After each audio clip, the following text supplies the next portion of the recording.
what's working, and what's next for 2025. Let's end 2024 and start a new year together with the Wedding Season Debrief. Hey there, friends. It's your host, Candice, and welcome to the final episode of the Power and Purpose podcast for 2024. Gosh, it feels so great to say that. I have to be honest. We worked really hard on the podcast this year, and you worked really hard this year on your business. I think that this was our best year yet together. I think we worked on incredible strategies. We thought through a lot of problems and opportunities. We had great guests on the show. We started a new series behind the brand, which you guys are loving, by the way, and I love that. And we also bumped the episodes up to 2 a week, which was a challenge for us, but we were happy to do it. All in all, I'm really proud of the work that we did together here on the podcast. And I'm also really proud of you for the work that you did in your business. I know 2024 was a strange year, strange in good ways, strange in not so good ways, and you made it. So the first thing I want us to do in this final episode of the year is to just breathe a sigh of relief. Relax your shoulders, relax your jaw. You made it. You made it through a tough year. Maybe it was tough for you professionally. Maybe it was tough for you personally. Maybe you had some growing pains this year, but you made it. You did it. And I think that on this day, the 31st of December, you are stronger than you've ever been in your business. And I want you to know that I, as your business coach, I am really freaking proud of you. I'm proud of you for how far you've come. I'm proud of you for all the work that you've put into your business, all the opportunities that you've created for yourself, and how you have lovingly served your customers this year. If no one has told you in a while that they're proud of you, I'm here. And I'm telling you, I am so freaking proud of you. So a round of applause for all your hard work. Relax. It's a new year, which means new opportunities, new ways of doing things, changes that are really good. Change doesn't have to be bad. It can be really good. We're on the precipice of a new year, and I wanted to end our podcast season with a very special episode debriefing your season. And today you're in for a real treat because I am teaching you and walking you and leading you through a workshop that I only teach inside my high-level mastermind for women in the wedding industry. And in fact, this is how we end our year together inside Wedding Pro Insiders. And as I was teaching this workshop live with the women in my mastermind and getting their feedback in real time, because we do this together as a group, it was implanted upon my heart to teach this to all of you, because I know how transformative it is to be able to debrief your year, and how debriefing is really the first stage of setting goals and focus for a new year ahead. I said to Kara, who is my marketing director and assists me with putting together our podcast outlines, I said, listen, it's on my heart to teach this. I want to take this workshop and I want to teach it on the podcast. And she agreed. I'm so glad that we're doing this. So we're going to get into your wedding season on this episode of the show. And I'm going to lead you through the exact workshop that I led the women in my mastermind. But here's the thing. This workshop is best consumed at your desk with a pen and paper or a Google Doc. If you're listening to this and you're driving or you're busy, you're cleaning, you're doing something, don't stop listening. Consume this, but also go and make time to come back to this when you can be sitting down with all the right tools to not just consume, but actually take action. So unlike a lot of our podcast episodes where you are just listening in and getting ideas, getting inspired, hearing stories and strategies, this is more about you taking action on what I'm telling you. Grab your favorite notebook, the one that you probably need to dust off because it's been sitting in its notebook graveyard for a while. Grab your favorite pen or open up a Word document and call it your 2024 Wedding Season Debrief. And let's get started. The first question I want you to think about as we begin to debrief your wedding season is, what do you want to leave behind? As we enter into a new year, this is a great time for you to close the chapter on things that are not serving you or that have run their course. And we're starting off this workshop by leaving behind the shit, the baggage, the stuff that we cannot carry with us into a new year. There is no space for it. Sometimes I find that we hold on to things for way too long. We hold on to services, clients, ways of thinking, strategies, people, things. We just hold on to them for much longer than we need to. And this is your reminder and your permission that you can actually put the glass down and let things go that are not serving you.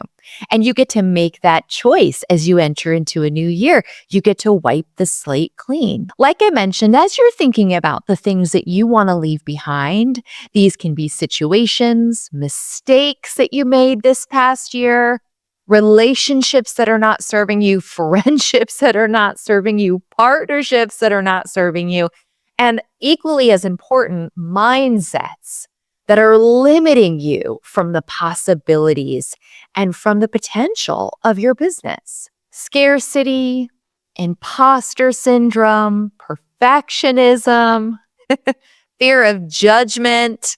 There are so many different negative mindsets that we carry around that truly limit our growth. Now, we are going to take a look at some of the lessons from this year, but I also want you to use this space as an opportunity to leave behind any shame that you have from this year or any icky feelings you might have about the challenges that you faced this year. We carry around a lot of silent shame for the mistakes that we make, the things that maybe we didn't handle well, the things that we didn't recognize soon enough. And I think it's important for you to come to terms and to confront those things so that you can move on peacefully into a new year with prosperity and positivity on your mind. Okay? So this question, what do you need to leave behind so that you can step into a new year, is something I want you to reflect on. And as you reflect on this, do yourself a favor and just write down the things that come to mind for you. And in fact, throughout this entire workshop, I don't want you to feel like you need to put this in complete sentences or that it really needs to make sense to anybody else besides you. I think that a lot of times when we are free to just let things out in a way where we're not limited, some of our best ideas and really what bubbles to the surface are the things that subconsciously we're thinking about that we are dimming or not letting come to the surface. So just free write, brain dump, use this as an opportunity to get out what's in your heart or what's in your head. After you've had some time to reflect and acknowledge what you want to leave behind, I want to do a little bit of a business vibe check. And this is where you get to grade yourself on key aspects of your business. And in WPI, in the workshop, there were 16 different things that I asked the women to think about. And I've condensed them down to just a few today. And these things, you're going to think about them and grade yourself on a scale of 1 to 10, with 1 being bad and 10 being Beyonce, like so good, you've got that on lock. And I also want you to ask yourself as we go through these areas of improvement where you're measuring these different business KPIs, I want you to ask yourself, which of these areas am I at my absolute best, and which areas do I really have some room for improvement? I also want you to use yourself as the benchmark here. So I don't want you to grade yourself against your competition or against an imaginary person or your business BFF who you're suffering a little imposter syndrome with right now. Your benchmark is you. And in fact, if you're in competition with anybody in 2025, it's 2024 you, okay? So do not compare yourself to others. That's not what this is about. Now, some of these KPIs that I want you to measure are the following: client satisfaction, time management, team communication, reputation and brand building, stress management, service levels, pricing, boundaries, and overall happiness level in business. Now remember, we're using a scale of 1 to 10, with 10 being Beyonce. I also want to encourage you to think about what KPIs should you be grading yourself on based on your unique business, because our listeners are vast. They're all different facets of the wedding industry. So based on your unique business, what are some key performance indicators that you should be grading yourself on right now? Write them down, add to my list. And as I read those, I have a question to ask. What came up for you?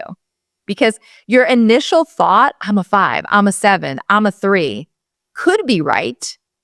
But it also, you could actually be not giving yourself enough credit for the improvements you've made and really how great certain aspects are of your business. I think we often grade ourselves poorly on things, and really we're actually doing much better than we give ourselves credit for.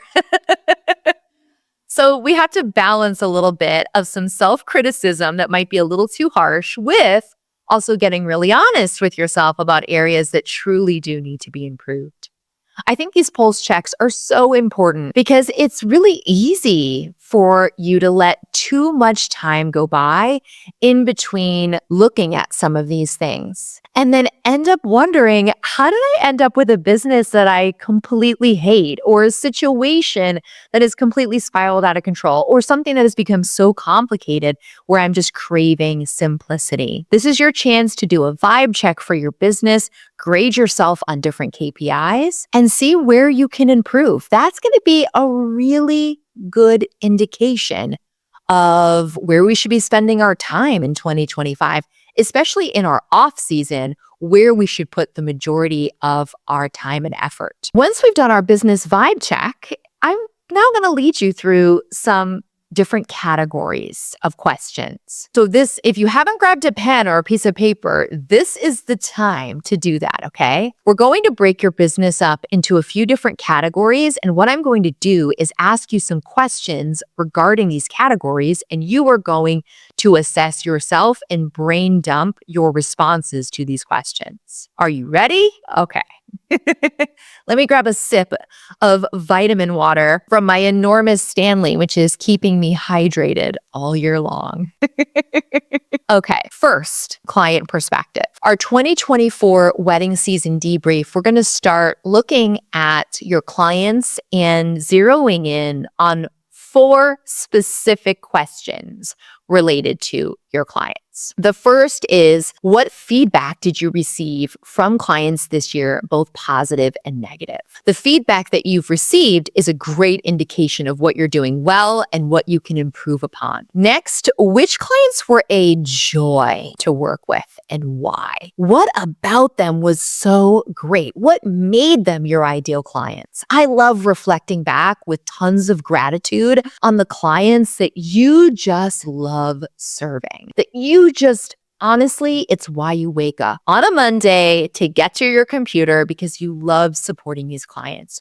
Who were they for you this year? And what about them made it so effortless and joyful for you as a business owner? Now, on the flip side, which clients were challenging? Which clients maybe did you not eagerly wake up on a Monday morning and slam your foot down on the ground and say, gee, I just can't wait to chat with that client today? Were there any red flags that you missed during the inquiry or onboarding process? And in truth, was the client just not a good fit for you personality-wise? And was there anything that you could have done differently there with the client to have a better experience with them, or to have gently and kindly and professionally given them a recommendation for someone else? How can you better communicate your process, boundaries, or expectations with clients next year? What can we do differently so that we can support those clients we love and not be the reason why somebody becomes challenging? Because I hate to say it, but sometimes, not all the time, but sometimes the reason why a client turns into a challenge is because we lack the foundation, the structure, and the boundaries to support them as a customer. We don't have our process together. We don't have our shit together. We're not responding timely enough. They're asking for things that we actually should have in place, and they're revealing to you some inadequacies with your business. But outside of that, what are some ways that you can communicate better? And what are some processes that you can implement to only enhance the overall experience with your best clients? Now, I would love to encourage you to really journal on these questions and let it all out. There's no judgment here because you're the one who's reading this, nobody else. And I also want to remind you that we're going to leave the negative behind. So this is a chance for you to assess some of that negative feedback and think like a CEO and not let it get you in your feelings, but instead allow it to empower you to press forward in a positive direction. After you've taken some time to review the client perspective, let's also examine your 2024 wedding season service offering. So this is the next bucket. My first question for you to reflect on and to journal on is, did your current service offerings meet your clients' needs? And were there any services that clients were asking for that you didn't provide? Now, for this question, jot down services you may have been asked for, even if it's things that you have no interest in providing, okay? People were just asking you for this, and you may have no desire to do it. Let's just write it down. Let's just acknowledge that your clients are asking you for this. For photographers, this might be video or content creation. For planners, this might be our best friend, partial planning. Or similarly, it could be something like content creation. For stationers, this might be calligraphy. You're not obligated to offer things that people ask for. Remember, my big motto is like clients are entitled to ask. They're just not entitled to get what they ask for. But I think it's worth jotting down, and I think it's worth noting. And what I've seen come up for people with this question is there's almost always something that we're doing that we don't want to be doing. And there's also always something that we could be doing that we didn't realize we could be doing and charging our clients for. So there are opportunities and windows here for both adding something to your business, but then also removing something or delegating, outsourcing it to another human. The next question is, which services were the most profitable and which were the most time consuming without a lot of payoff? We all want to do more of what's working and less of what isn't. And this is your opportunity to get really clear about what is actually making you money and what is not. And maybe you don't even know the answer to this. Maybe you're like, holy shit, I have no idea. That's something to do better in 2025, which is to understand what is your most profitable and least profitable products and services. And what could you be doing different to make your least profitable more profitable? Or if nobody's buying it, should you really be offering it? Lots of things come up once we start looking at the data. So which services were the most profitable and which were the least, or which ones didn't give you that much payoff? Final question here around services is, how did clients respond to your pricing structure? Are there any changes that you want to make to your pricing in the new year?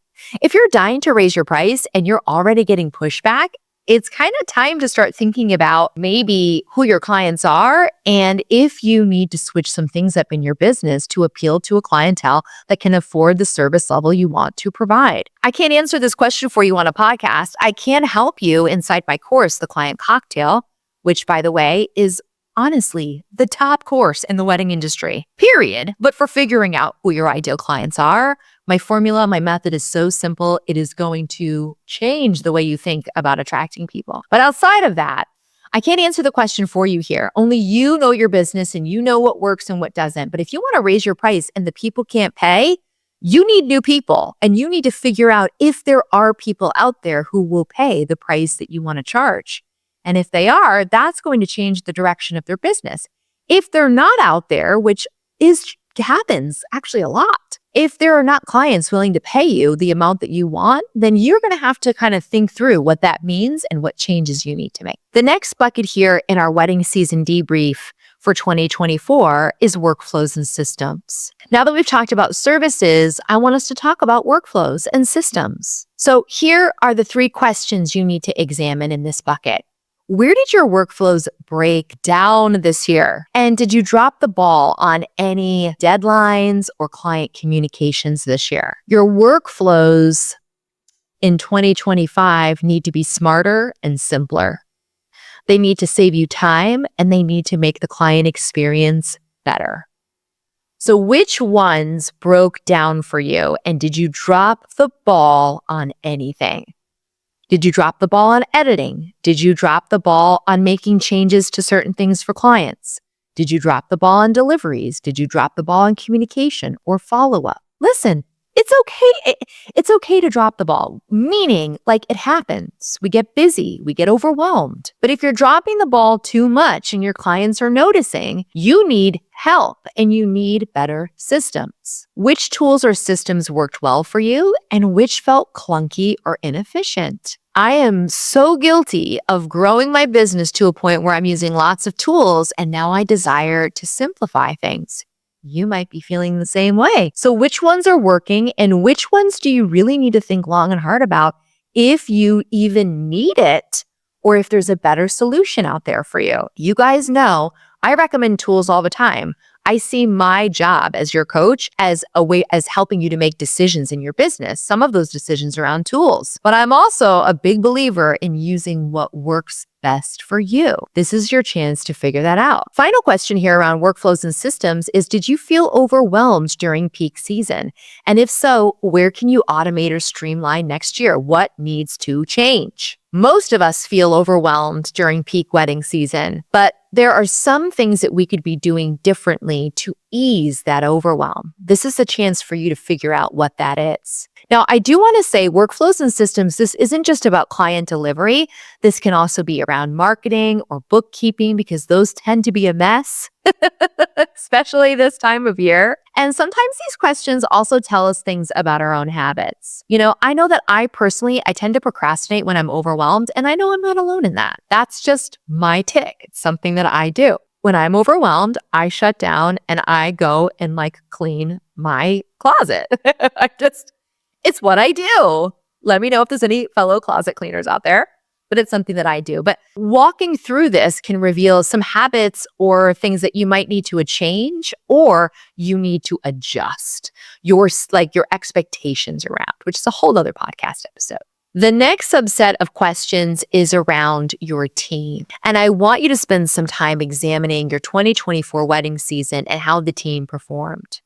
Nobody should operate their wedding business alone. You know that I believe that. It's why I'm here to serve you. But beyond just me, some of y'all don't need a business coach. You need a virtual assistant, girl. You need a marketing intern. You need somebody on your team to help you out.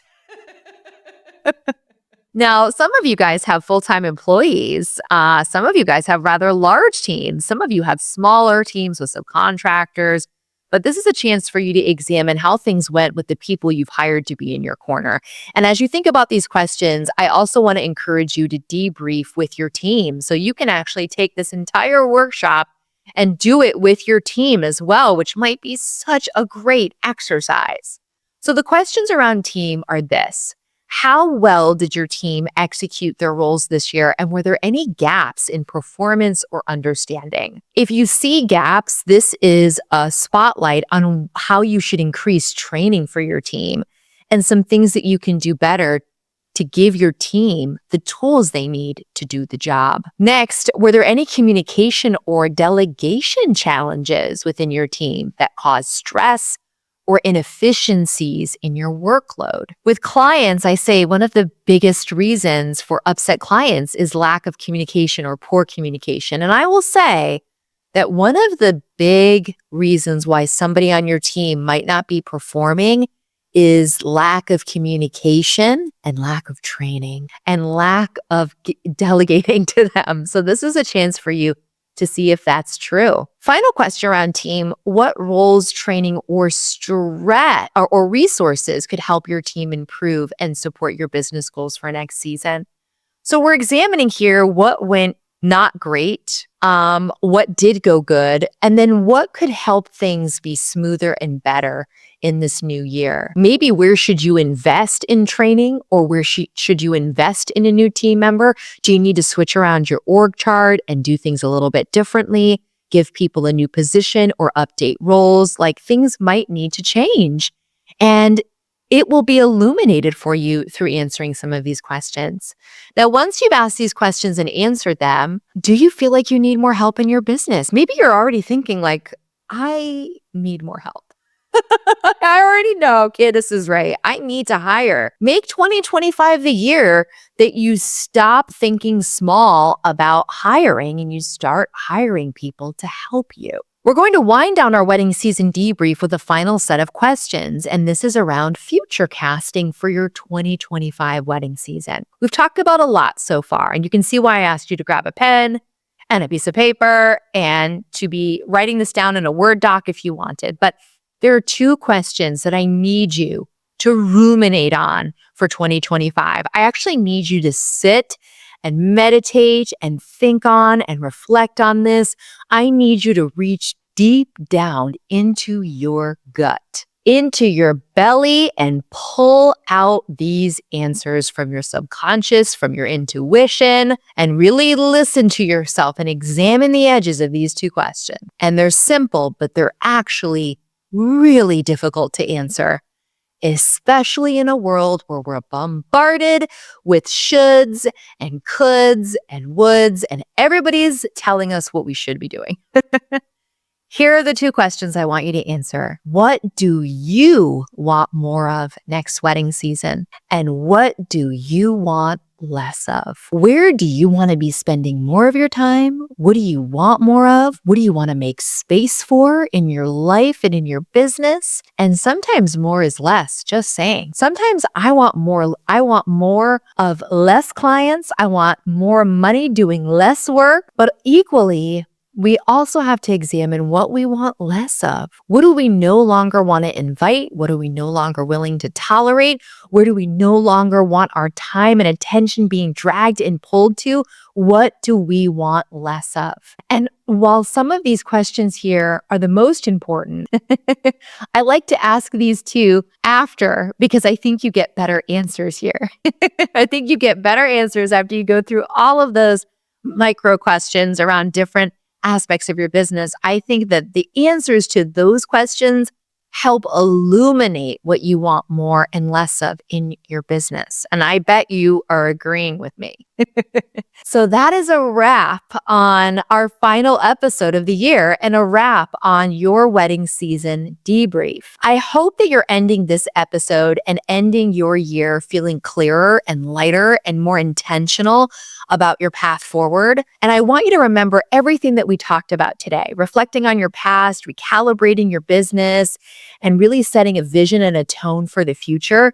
This is all about giving yourself permission to build a life and a business on purpose, to not fly by the seat of your pants, to not wing it, but to do things with intention and purpose.